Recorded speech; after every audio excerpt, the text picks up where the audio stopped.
Welcome. This is part 2 of a webinar series that we are doing on building curriculum products in the 21st century. The other webinar is actually available online if you were not able to join us, so feel free to let me know if you're interested in that. Quick overview of our agenda for today. We're doing the introduction now. Then we're going to go over, when we talk about curriculum products in the 21st century, what the greatest needs of teachers and administrators are when adopting those products. Then we're going to go into some of the challenges and pitfalls of traditional products, and then talk about how at Sokikom and some other programs, you can really let feedback drive development.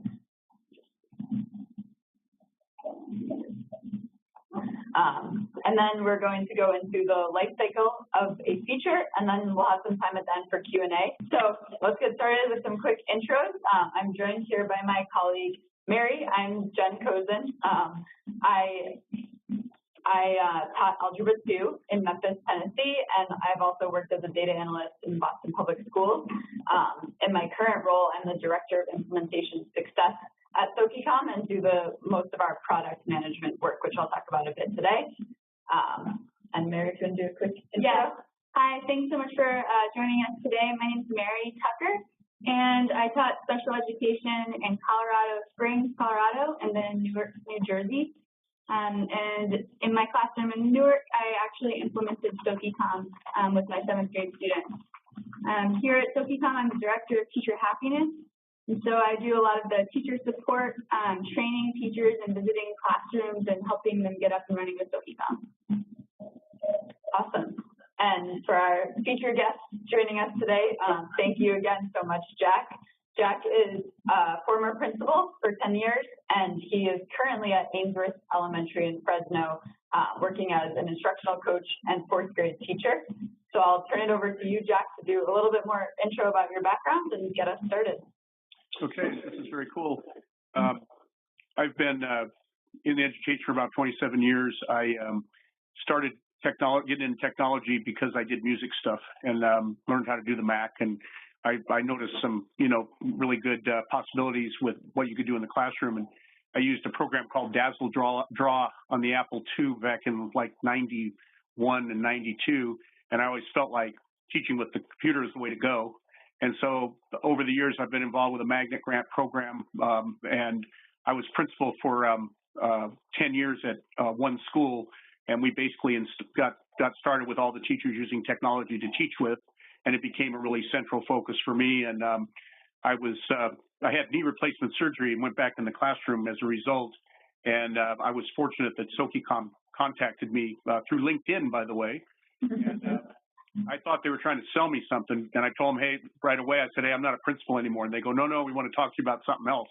So they asked me to kind of look at their program and make some suggestions, and we kind of developed a good relationship. And so I do work for them, kind of on a regular basis in terms of just giving them feedback and making suggestions. And we now have it going full bore at my school in Fresno Unified, where we're a pretty big district. Right now, we're the only school that's doing it, but we have other people in the district that are doing it. And so when it comes to tech type integration and tech in education and any kind of technology use in schools, I've had a lot of, how would you say, travels, so to speak. So this one's been really a lot of fun, and I'm enjoying teaching, by the way. 4th grade is really fun. Awesome. Well, thank you. And that's a perfect segue into getting us started here. So, Jack, kind of speaking from your principal experience and currently as a teacher, what do you think are some of the key needs and concerns when implementing a new ed tech product in the classroom? Well, technology integration, just technology as a whole in education has always been kind of the illegitimate stepchild of our system. It's not been something that was ever kind of really built into the program. That was a normal thing for people to use. So it always kind of came down to individuals at certain schools and that type of thing. And then we had the integrated learning systems come in around in the mid 90s, and so a lot of the schools went out, spent a lot of money for some beads and trinkets from some of the big publishers with these expensive systems that you had management fees and a lot of things. But the most striking thing for me with all of this was teachers were not involved really in the systems. And so one of the key things for, technology in any system that you're going to have is you want to have the teacher involved and be a regular part of it. And so once you start doing those kind of things, then for teachers, when it comes to any kind of program, and especially technology, you have to have training, you have to have support, and you have to really kind of teach them replicable skills, I call them, where they do something over and over again. Once they kind of do that, they become comfortable with it, then it's just a matter of encouraging them to be themselves, to think like a teacher. When it comes to administrators, they have a little different lens sometimes. They want to see what, especially, since all the accountability, so to speak, with not Common Core, but like in California, we have CST, and now we're going to have the Common Core test in a lot of, all over the country. The administrators, the first thing they're going to get asked by their supervisors is, oh, well, how is this going to improve your scores?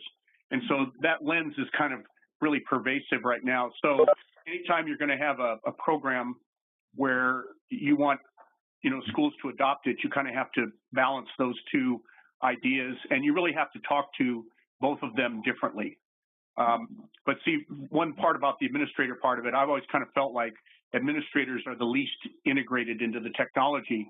And so one thing that, you almost have to do sometimes is have a separate training for them, where you train them in what they need, but also train them in being at least literate enough in the program to know that when they go in a classroom and seeing it being used, that it's no different than a math program or a reading program or anything else.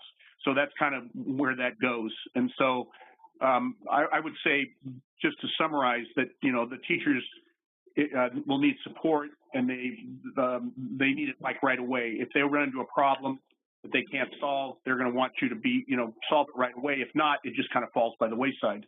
And so, you have to do that. You have to train, and you have to train multiple times. We will multiply train teachers in some things, but when it comes to technology, it's almost like we do one training and that's all they get for the rest of their careers in terms of certain products. Awesome. I'm just opening up some questions to everyone out there. These questions that I'm adding in are just kind of to foster this conversation and get you guys contributing too if you're on a computer. Awesome.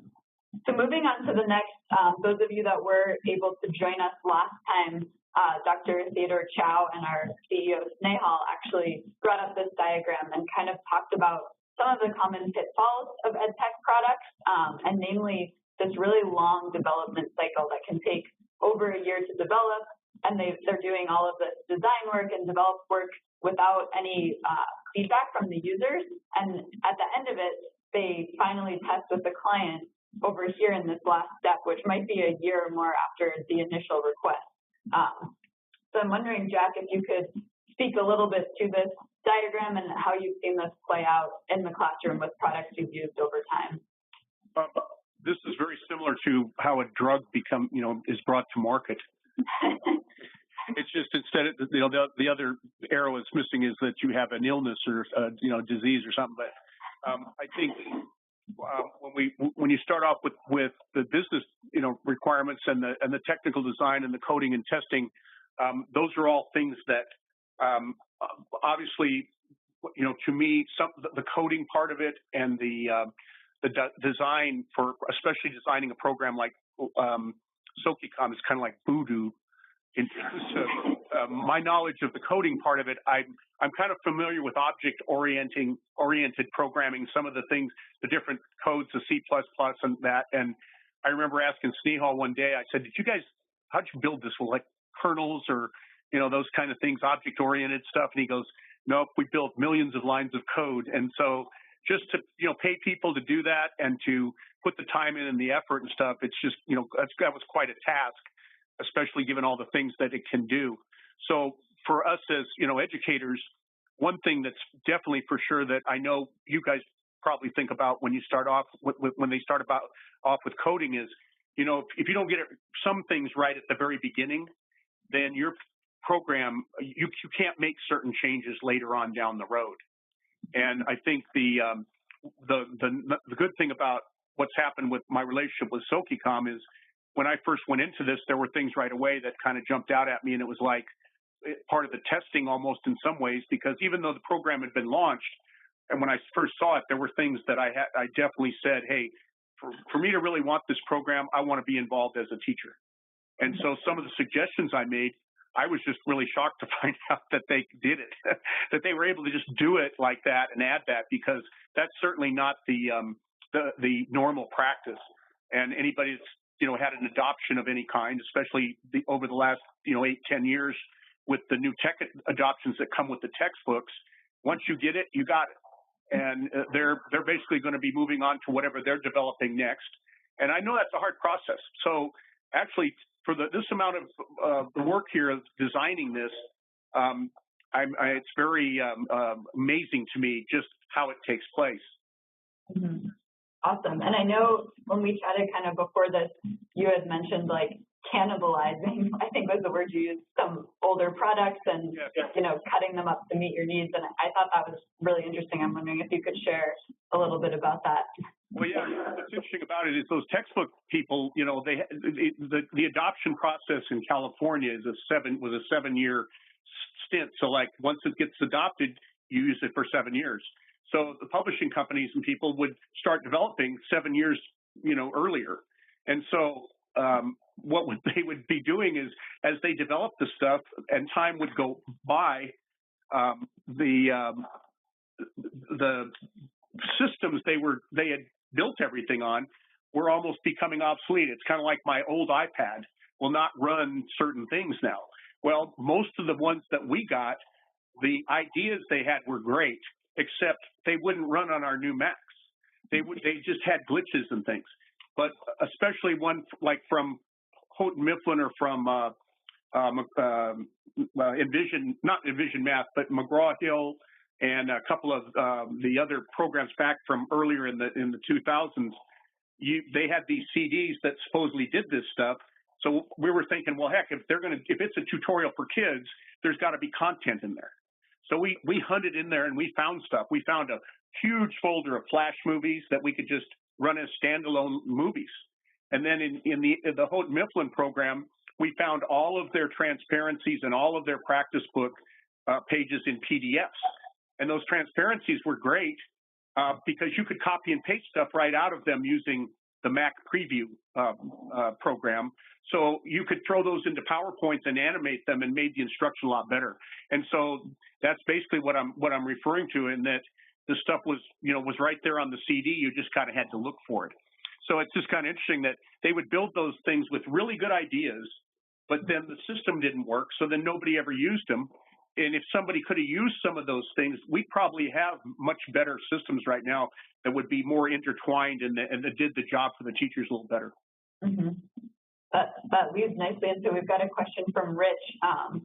He shared with us that he's been teaching for 18 years, but his school just went one-to-one last week, which I'm sure a lot of people can relate to. So he was interested in how can we persuade people that are reluctant to adopt technology to embrace all these possibilities that you talk about? Part of it is you want to have some instructional goals. I think a lot of the problem with technology over the years is people bought it with the idea they bought it first before they came up with an instructional objective, kind of ready, fire, aim, so to speak. And so when you think about what do you have to do instructionally, then you want to try to look at the equipment and see what you can do. We had this conversation this week, and it was, how do I get these kids typing quicker? And one of my solutions to that is stuff that you would normally have them working with anyway, have them type that. Like, for example, passages out of their social studies. Just sit down and copy the paragraphs out of a page of the book. By the time they're done with that, they'll be better at keyboarding. They'll have experienced that content again. They'll see punctuation, spelling, just about everything you would want them to see. And there's a cognitive connection, I think, there. So that's one way.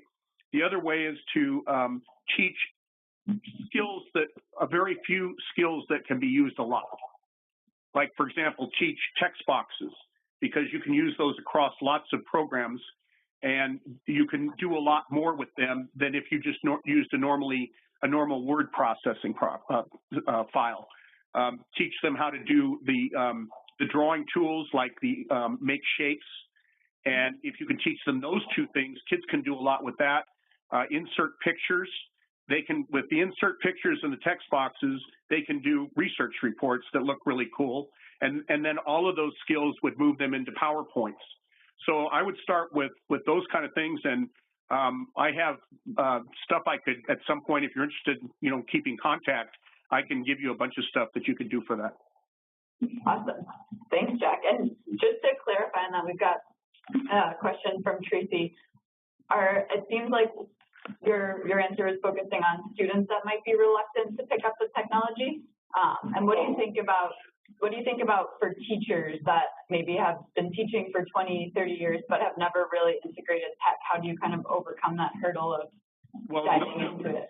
That was for the teachers, because those are things that you only have to teach them once, and they can do a lot with them. But if you want to get your teachers doing things, if you bring them in and teach them the same things, especially the text boxes and the graphic things, and you do it in a good, fun way, like have them make their name and a bunch of times in different colors and different fonts, and then have them make a bunch of math manipulatives and try to outdo each other, and you do that and have them do it a lot of times. By the time they walk out of there in about an hour, you could probably have them, and you give them some ideas, say, now, here's what you can do with this. Like, here, have your kids make a text box and then type out all their spelling words. So every time I tried to do training with teachers like that, I would do the activities that I would train them to do. I would show them direct things they could go right back to the classroom and do and have their kids work on. So, and most people that ever saw those kind of things, once they saw how quick you could do it, if you were given just a few little hints, like how to duplicate, how to, like make something that you want the way it is and you want more of those, and you just duplicate or copy and paste those, showing them those kind of tricks are things that they get kind of excited about. So yeah, I would do that. I would think about the skills you teach the teachers are the ones they're going to take and teach the kids. That makes a big difference. Yeah, and I think you touched on something there that as a teacher I definitely felt. It's just being invested in the technology and feeling like it can actually improve your teaching. So just knowing that it's going to offer something for you rather than it's just something else you have to do. Yeah. And part of it too, right now, especially with Common Core, you have to really go into text explicitly and break it down and deconstruct it so that they can understand what they're going to be writing about, in their culminating tasks and some of the other stuff they have to do. And one thing we really had a huge lack of is teacher literacy in putting text on a page, like where do you get it and what do you do with it? We have a lot of people using document cameras, but they could take, especially when they'll get a piece of text from ReadWorks or someplace, and that text can be used, copied and pasted. And so if you teach them how to do that and then put it in a Word file and make it real big and change colors and do all those kind of things that you can't do with a document camera, all of a sudden that becomes a real valuable skill to them. Yeah, I like that you talked about something that you can't do any other way. That was something that was really important for me when I was thinking about integrating a new technology. Definitely was more likely to use the technology that helps fill a void, something that I just couldn't do. Right. Yeah, that's great. And thanks, Mary, for jumping in there. I'm going to go ahead and Jack, thank you so much for setting the stage there. I think that's a really valuable insight. And I want to turn it over to Mary to ask, after sort of hearing the context that Jack set, if you could sort of talk about your experience in the classroom and elaborate more on some of the roadblocks that either you had or you saw with teachers starting to integrate the new tech. Yes, absolutely. So one of the biggest roadblocks that I saw as a teacher wasn't access to technology necessarily, though I know for some situations that is a huge problem. It was the lack of training and the lack of modeling how to use the technology.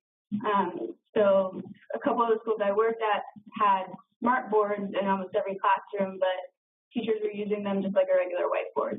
And there's so many more features that you can use for that, they just didn't know about them. And so, Jack, you touched on this in terms of training. a lot of times the training would be like at the very beginning of the year when you've got a million and one things on your schedule and agenda and you're just overwhelmed with things to do. And in that case, it's really hard to absorb something and really take it on. So I think like training throughout the year, having that support, and more importantly, I think having models of effective implementation. Right. Is really huge. Yeah, I talked about this too, investment. So I think that's pretty huge too, and kind of goes back to the training. If through training or modeling you can show teachers what the technology will do for them, what the possibilities can be, then you're more likely to want to try it. And what do you think, like, that kind of hesitance, maybe not seeing the investment, but what other risks are teachers taking, or did you feel like you were taking when you were trying out a new technology? Yeah, that's a good question. I think too, the stakes are really high as a teacher.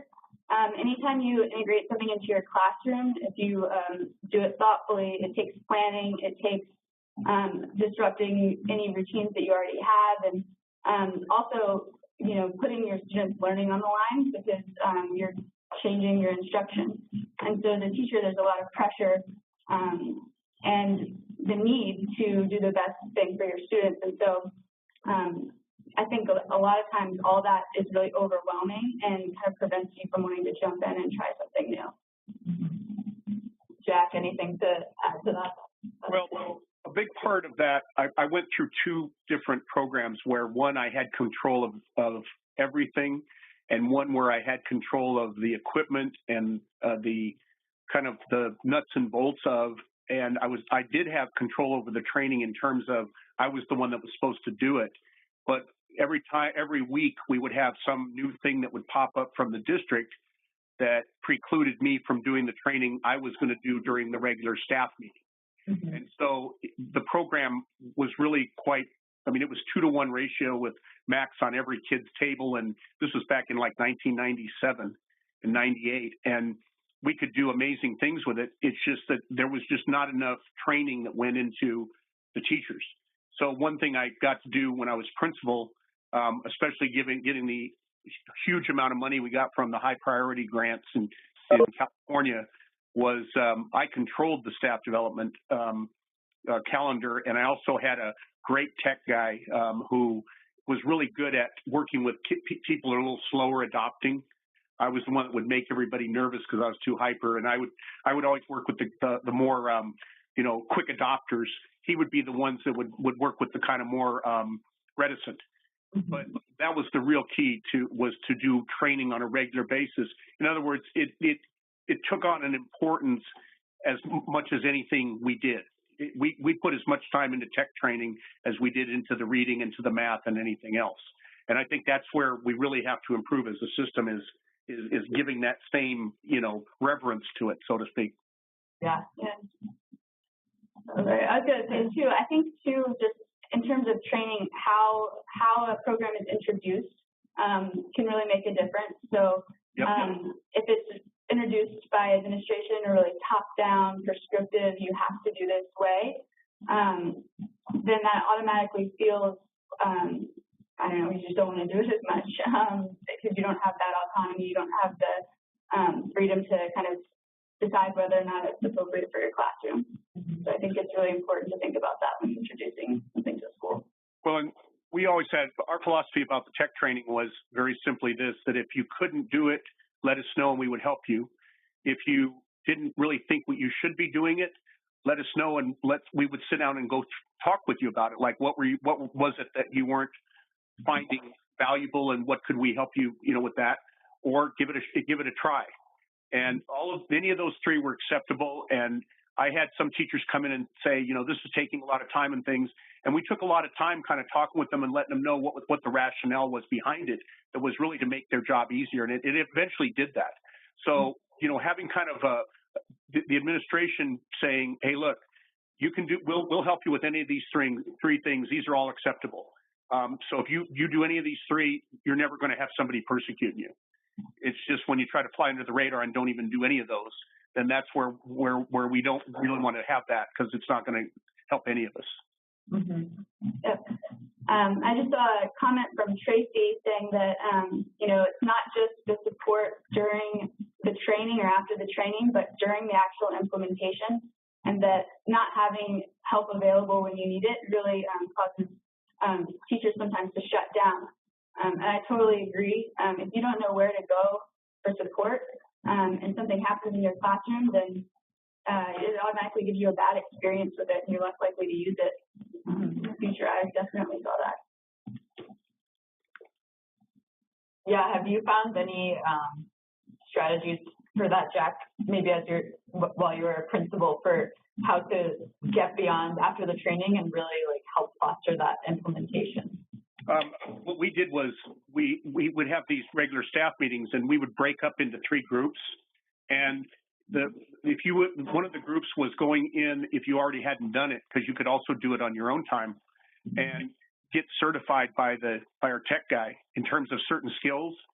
And so we would be doing the same training several times, but if you already went in and showed that you could do it, then you could leave like if you were on the third go around, you were in the third group going into the computer lab. If you were already signed off, you could say toodaloo and go home or go back to your classroom. Or if you were in the second group, you could go and run off work or do some prep work, because we had kind of all of our stuff in the media center. So it's kind of like an incentive that once you showed that you understood the training and you could pull it off. Well, then we kind of rewarded you with not having to sit there and go through it again. So more of like a competency-based approach to help with that. Yeah, the other one was it was a little easier when we had a whole ton of money, but that we bought a lot of really cool equipment for people, but we didn't just give it out. What we would do is when people would come to us and say, well, I really want to do this with my students, we would say, oh, here, take this, like this scanner or this video camera or this a network software. I mean, you're ready for this. And we would show them how to do it. Well, then all of a sudden they'd be like our poster makers or something. They'd be bringing stuff back to their classroom, and the other teachers would say, hey, how come you got to use that poster maker? Oh, I just went and told them I wanted to blow up my file here, and they gave me the access. They showed me how to do it. So by giving out stuff in exchange for like people coming and saying, hey, I want to solve a problem, like you said, I think earlier, Mary, about filling a void. And so that's a great way to do it, when it comes to that too. I want to address, thank you all so much to just reiterate for the participation. It's really great to get this conversation going. Ms. Len brings up an interesting point about are we kind of suggesting that we shouldn't tell teachers that they are required to integrate technology, or they'll refuse to do it? And I don't think that was necessarily the point that either of you was making, so I'm wondering if you could kind of speak to that. Yeah, thanks, and apologies if it came off that way. What I meant by that is just, and Jack touched on this too, is really giving the rationale for integrating something and taking the time to show teachers how it's going to help them. And really, rather than just, giving them a technology and saying that, we've purchased this, so now you need to use it, really taking the time to work with them, answer their questions, model how it can help them, because it is a collaborative effort. Yeah. I think a lot of it, what Mary said was exactly right. And a lot of it is more of having a school culture that is not punitive, but it's rewarding. It's kind of like when I'm having discipline issues in my classroom, it probably means I'm recognizing a lot of the bad behavior and not rewarding enough. So I got to go back to my rewards. And most people don't do things because they're going to get in trouble. If they don't do it, they'll do it because they see a value in it. And so part of it is showing them the value and kind of the whip them, the what's in it for me thing. And we used a lot of humor to try to do that. And I don't know if you guys are ever familiar with when Sprint came out with the commercial of the 3 guys dancing in the room, and the boss walks in and said, what are you all doing in here? We're looking for this shipment. And they all whipped out their Sprint point-to-point phones and solved the problem right there, closed their phones, looked at the guy, and turned the music back on. We played that video for the teachers, and I said, the reason we're playing this for you is because this is what you're going to be looking like 3 years from now when you're leaving here at 4 o'clock instead of 5:30 and 6. And if someone says, hey, you guys are going home really early, got your stuff ready for tomorrow, and you pull up your laptop and show them all your stuff. And the other thing was they learned, one of the things that did was, by giving them that value, part of it was, look, if you all can do this, you can share the workload. And our kindergarten teachers were the first ones to discover that they could do it. And they actually went from they probably cut their workload down by 75%. That's a huge increase in productivity in any organization. And that was just by sharing their work, creating those files and sharing them back and forth. Yeah, that's really helpful. And I think that gets at the point of demonstrating the value of a product. And I know one of the other things that Mary has talked about is, as a teacher, she was very active in piloting different technologies and really trying to see what's out there. And I think that's also one of the points she was making, is that you don't necessarily want it to come from some district person who's never been in your classroom necessarily, who definitely has extensive knowledge, but giving teachers kind of the opportunity to see what works with their kids. Yeah. And I think, too, there's so many products out there, and there's so many possibilities.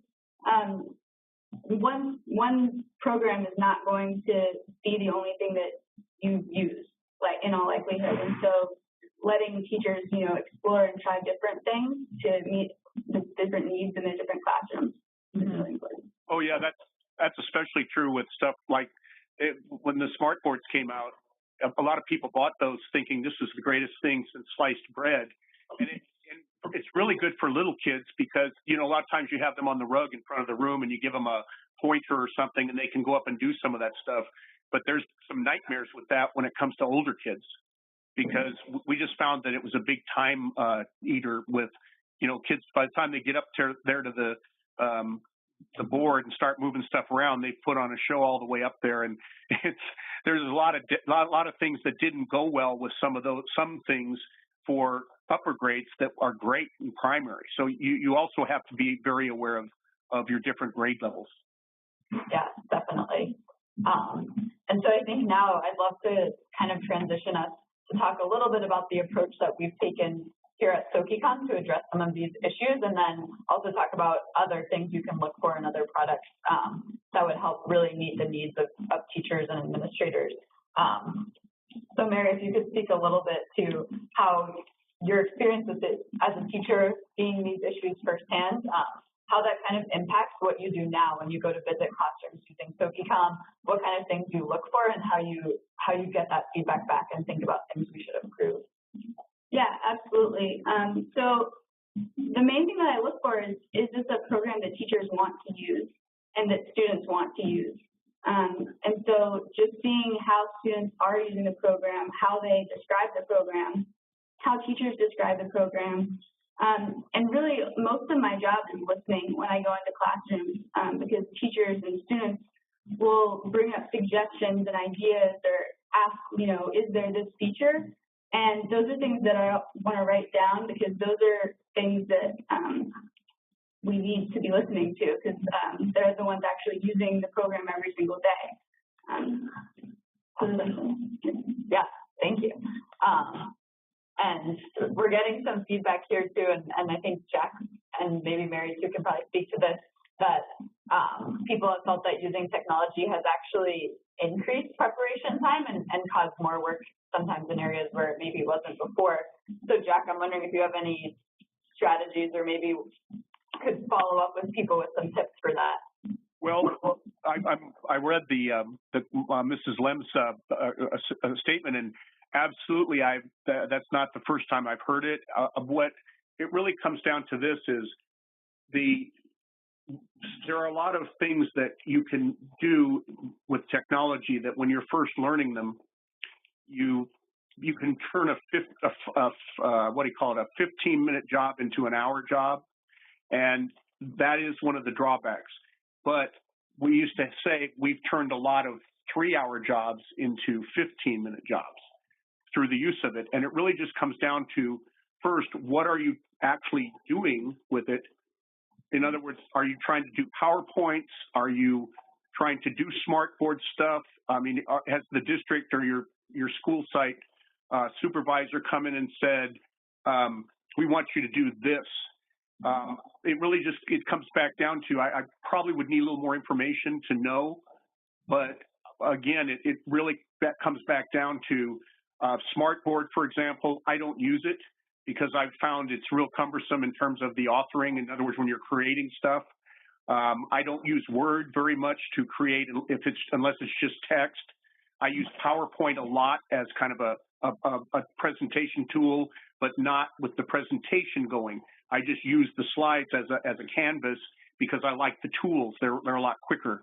So it really just comes down to what are you being required to do, what are you able to do, and what kind of help could we give you to make that problem go away? Because it's very possible. If I could see what people are doing, I could usually look at that and say, okay, you could save a lot of time by doing this. And sometimes it's something real small. That's great. That's really helpful. Thank you, Jack. And I think you've graciously offered, looks like, to share some of your materials and follow up afterwards. So I encourage everyone participating, if that's of interest to you, to follow up with us. I see Rich is saying that he's talking about all the PowerPoints he's put in, that he's created over the years. You know, I have a bunch also that when we were doing CST type instruction, they're very useful, and I pull them out to do skill instruction. But yes, part of the problem with technology is you move on into other technologies. Sometimes stuff you put a lot of effort into you can't use it. Like we used ClarisWorks forever, and we had so many great things on ClarisWorks, and eventually it went away, and then there was no way to show it. So I know what Rich is saying too. Yeah, and I think hopefully the idea is that as technology grows and develops, some of those skills and things that you've developed from using technology can transfer into new tools. Yeah, absolutely. So what I'd love to do now is just talk a little bit. Jack mentioned that he's been involved in giving feedback at Sokikom. So I wanted to talk about sort of how we take this information, struggles of teachers and administrators in the classroom, and really have built our product to try to best meet the needs of teachers. We're definitely not perfect. We're constantly working to improve, but just wanted to give an example of how you can think about these things and translate them into a product. And this kind of gets at the 21st century and where we see the future of ed tech products going. So if you take a look here, this is sort of how a new feature in our program is born. We first start with the most important, getting feedback from Jack, from teachers using it, from students, and this might come from visits. As Mary said, she spends a lot of her time in classrooms. Support tickets, what are people having issues with? And once we find features that we decide need to be developed, given a high volume of requests, or people really want to see something change, then we create a mock of it. And I'm going to show you what that looks like. But that's basically like sort of a minimum viable product, just a screenshot or in Photoshop or a PowerPoint slide or something that we can then show to teachers. You can see these purple teachers are involved every other step. We always want to get them back giving input to us and then see what we need to change. So we might exist in this loop here for several iterations. And once we decide that mock is ready, then we go to development. And this is a shift from the previous diagram I showed where development happens for 3 months, 4 months before any of this feedback actually comes in. So we don't even start developing until we've gotten many rounds of feedback. Then again, same process with this, whatever we develop, and we develop a version of what teachers have requested, get their feedback at every step there, and then determine if the feature is ready. And again, many loops here. Jack's been involved in quite a few of them. So I'm going to go ahead and just really illustrate. I know looking at this diagram doesn't give you the full picture, so illustrate what this looks like. So for example, and I'll let Jack explain, this was a request that he had in some of the earlier stages of Sokikom. So Jack, if you could talk about what exactly you needed that Sokikom wasn't providing and kind of what your process for requesting that was. Yeah, because I wanted to be involved more with kids, what they were doing in terms of being able to help them. They've run into roadblocks, and I had it happen today with one of my best students, where they don't get what they're doing, and that maybe the tutorial, which are excellent, didn't quite get through. They didn't really make the connection. So what I found out was if I was going to help someone with, say, a fourth grade standard in numbers sense, I had to go into the game and just hunt through each of the games to kind of find something that would give me, what I wanted. So when I made that request to Sokikom, and I'm still amazed that they were able to do it as quick as they did, they provided us with this curriculum organizer. So now I go, when I look at the kids are having trouble on their, from the reports, and I see maybe there's a few that are struggling with one specific area, I can very quickly go in and pull that up without having to hunt through the game. And then also I knew I was teaching that at the time. There's certain things we're teaching that match very well with what Sokikom is doing. And so I use it as a regular teaching tool. So, I mean, the kids, they don't even have their computers. They're just watching me and they're using their little whiteboards. So it made it so much quicker to be able to very quickly see what was there that I could pull out and say, okay, I'm going to use this and do a direct instruction lesson with it. Awesome. And what was your process for kind of asking for this feature and did our team get your input there? It was just more of a case of, from the very beginning, I had told them that I'm never enamored with any kind of tech program that doesn't I don't say make, but that the teacher doesn't play a central role in. For years we had accelerated reader and all you really got was these reports and things, but I wanted to be able to have more of an integration into, what the students were doing. And so when I talked to the group about it, to Snail and Vimmel, and once I was able to articulate what it was, they basically went to work on it. And they showed me a prototype of it. And I said, yeah, that's exactly what I'm talking about. And so just that interaction between us back and forth kind of enabled us to cut through a lot of time. And there was not really a guessing process on their part. And they were able to, once they knew really what I was asking for, they threw the prototype out there, and it really was just like the flow chart you just showed me. And I was able to say, yeah, that's kind of, and so, I mean, we walked through it, some of the things, and I said, yeah, this is it. This is exactly what I'm looking for. So that user to, developer relationship in education has really never existed. This is the first time it ever happened with me. Awesome. And just to give you more of a sense of what that looks like, the prototype that Jack's talking about.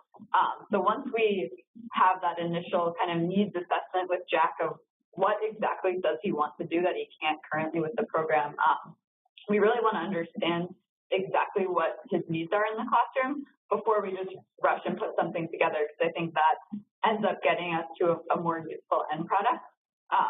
So you're going to see a lot of examples of this, but here's an early version of what now is our Common Core Navigator. And if you notice here, we've got some big spaces for images here, and you can only see four standards on the screen at one time. Another version of this is a more compact version. So these are the kind of things that we're talking about when we're getting feedback from teachers.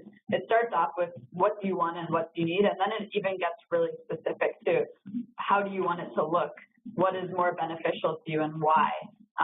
And Jack can probably agree that sometimes our questioning gets really annoying, like, why do you want this button there? Why do you like the green button better than the red button? But we've found, and we do this based on a lot of research on usability and how to make the user experience most seamless. Well, part of that too is, I recorded music a lot with a band, and if there was something that really annoyed us just a little bit that made it where we had to go do another take, sometimes we'd say, no, we got it. But then later on, you'd find out, you know what, that just really annoys me now. So I'm glad actually you asked those questions, because, there are things that come up like that. So. Yeah, and it's interesting you bring those little annoyances, and I think that's why I found, at least in the classroom, sometimes those little annoyances end up being roadblocks to even using a product. So if we can get a feel for how a teacher wants to react to the product before throwing it out there, then that's really helpful. Definitely. And I'll just show you a couple more iterations of this.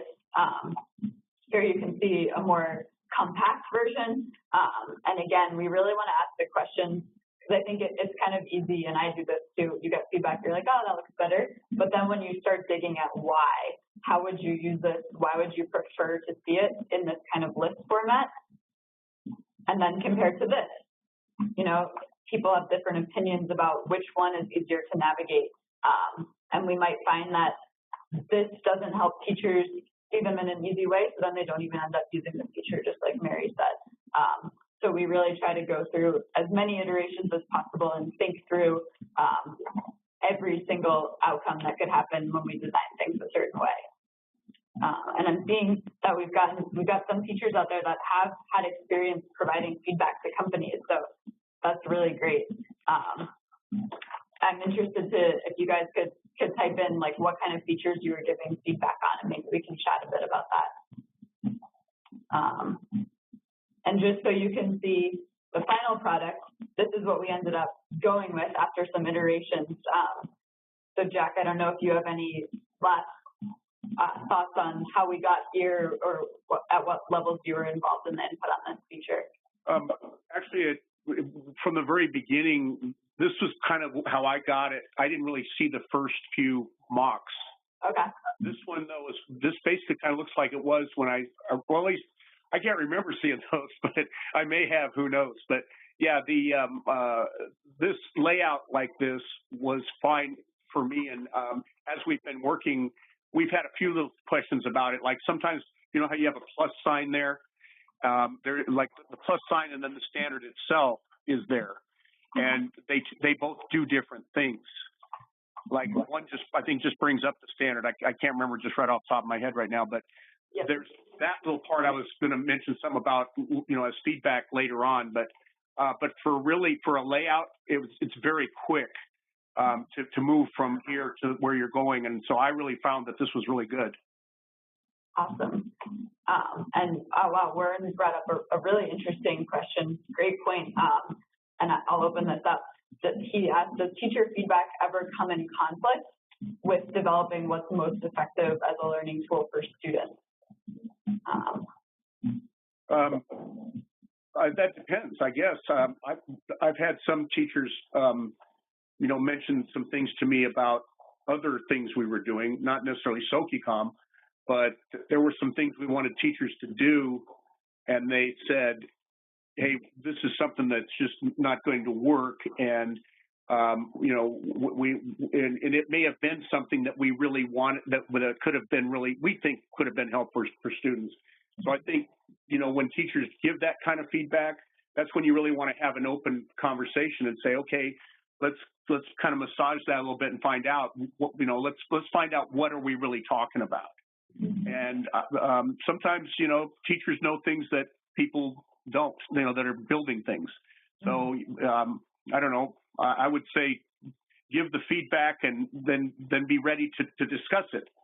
We always said we have no problem with doing anything or you wanting to do anything as long as you can defend and explain what you want to do and you have reasons for it. Yeah, I really like that approach too, because I think obviously every single classroom is different, every student setup is different. So I can't think of an experience where we had any teacher feedback that goes against student learning, but I think there's definitely times where we've gotten conflicting feedback, and that's when our process comes in of really getting to the bottom of why people want features, how often are they being requested, how would they be used, for us to kind of figure out what the feature should be and what it has to be given.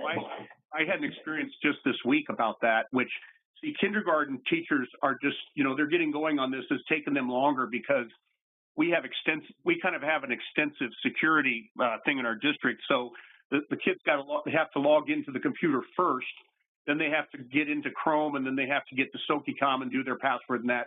So for kindergartners, that's been a kind of a rough process. But we did have one of them say, I don't really see much benefit in the system because they can't do very much on it. And they don't really seem to like it. And actually, I let one of the other kindergarten teachers explain how well it was going for her, because she actually kind of had a little bit more background in it, and she had come and gotten some help from us. And she explained, well, once I've gotten my kids going on it, it was rough at first, But later on, I mean, as we've moved forward, it's been really valuable. And I told the teacher, I said, you know, kids in my class, you know, don't like to do about 50% of what I'm doing with them. But that doesn't mean we don't do it, you know. I mean, so you got to kind of find out. You got to be respectful of people's opinions and find out what it really is your objection and try to nail it down. Does that make sense? Yeah, I think that's really helpful. Great. So I know we just got a few minutes left here. So I'd like to both open it up to questions to everyone. Feel free to ask any questions you'd like. And then also if Jack can talk a bit about the impact in the classroom of having a product that you can really cater and like your feedback actually makes changes on. Gotcha.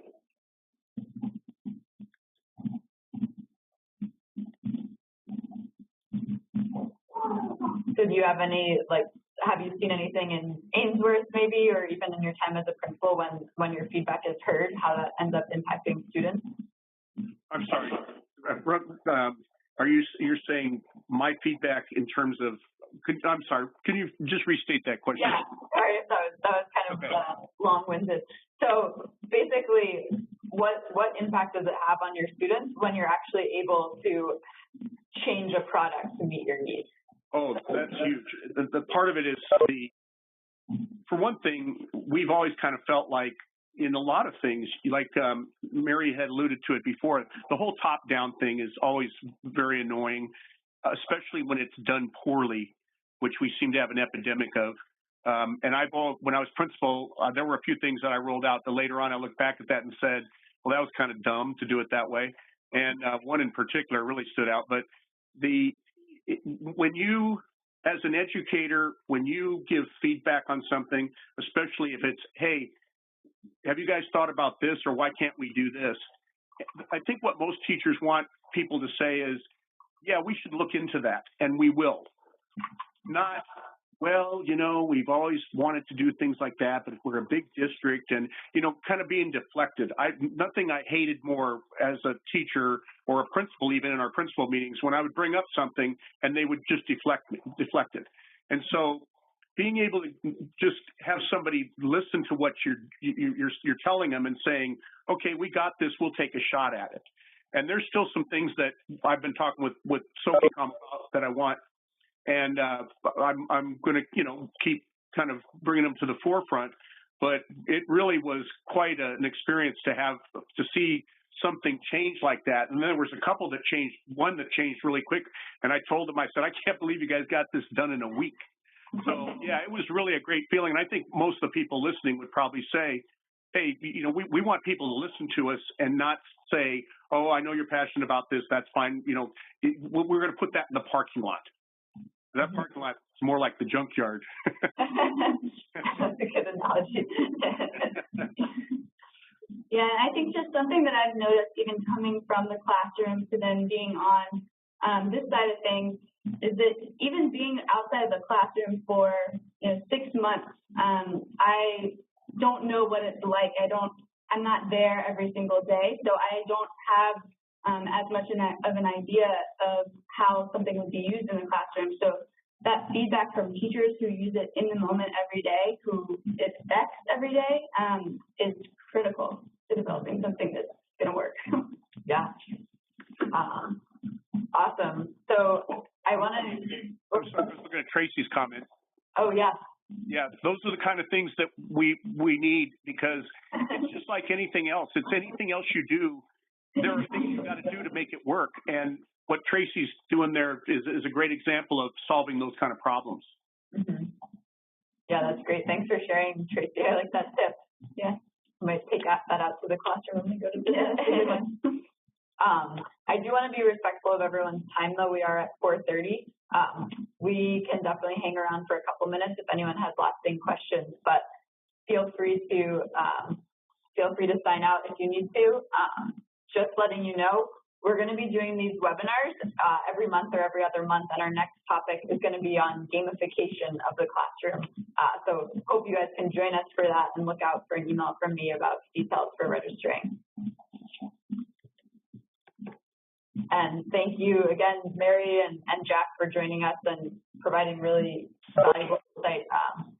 I thought it was incredibly interesting, and we got a great conversation going. So I appreciate everyone's time. Cool. Yes. Thanks so much for joining us. Thanks for taking the time to chat with us. We really appreciate your participation.